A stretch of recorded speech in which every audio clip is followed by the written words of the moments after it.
Rádió. Csatlakozz te is a közösséghez.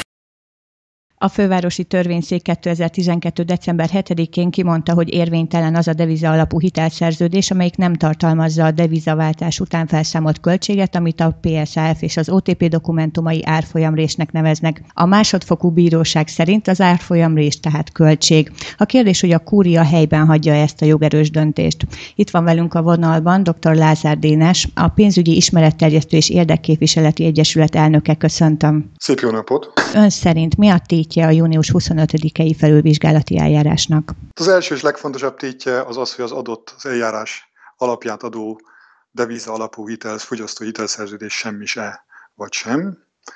A másodlagos célja az, hogy vajon van-e értelme jogállami eszközökkel fölvenni a küzdelmet azért, hogy Magyarországon a fogyasztók jogait sokkal jobban és sokkal erősebben védjék a törvények és az állami szervezetek Magyarországon.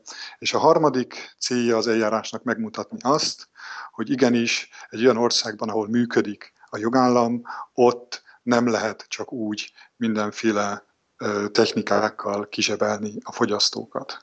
Azt gondolom, az egyetlen jogállamilag lehetséges döntés az, hogy a kúria fenntartja a fővárosi törvényszék jogerős közbenső ítéletét, mert ezek egyszerűen bizonyítható, nagyon könnyű kérdések, amik még minden egyszerű ember számára is világosak. Ide kiket várnak?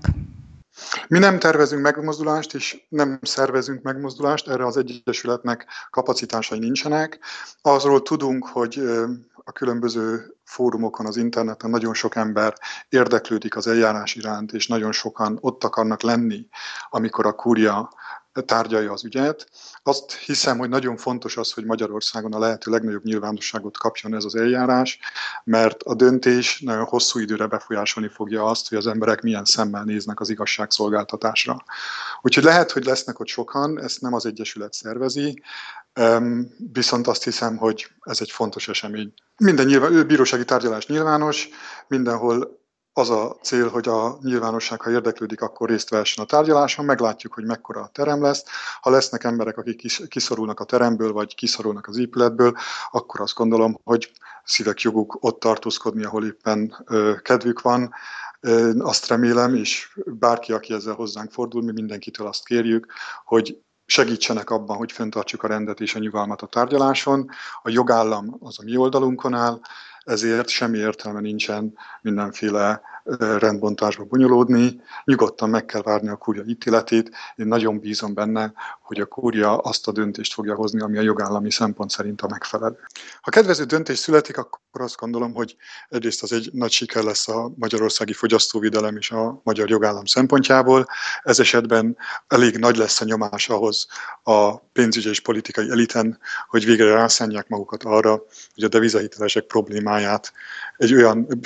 egy olyan megoldást találjanak, amivel helyre lehet állítani Magyarországon a törvényes rendet. A bankpánik azt jelenteni, hogyha kiderül, vagy felmerül a gyanúja annak, hogy A bank esetleg nem fogja tudni kifizetni a kötelezettségeit, akkor sok ember félve attól, hogy az ő pénze is odavész, pánikszerűen berohan a bankba, hogy kivegye az ott elhelyezett betétjét. Ezt szokták bankpániknak hívni. Nézd, az a baj, hogy nem tudjuk, hogy milyen állapotban van a bankrendszer.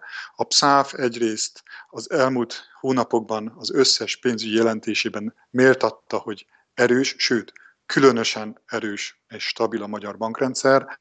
A tőkéje a bankoknak a lehető legjobb minőségű.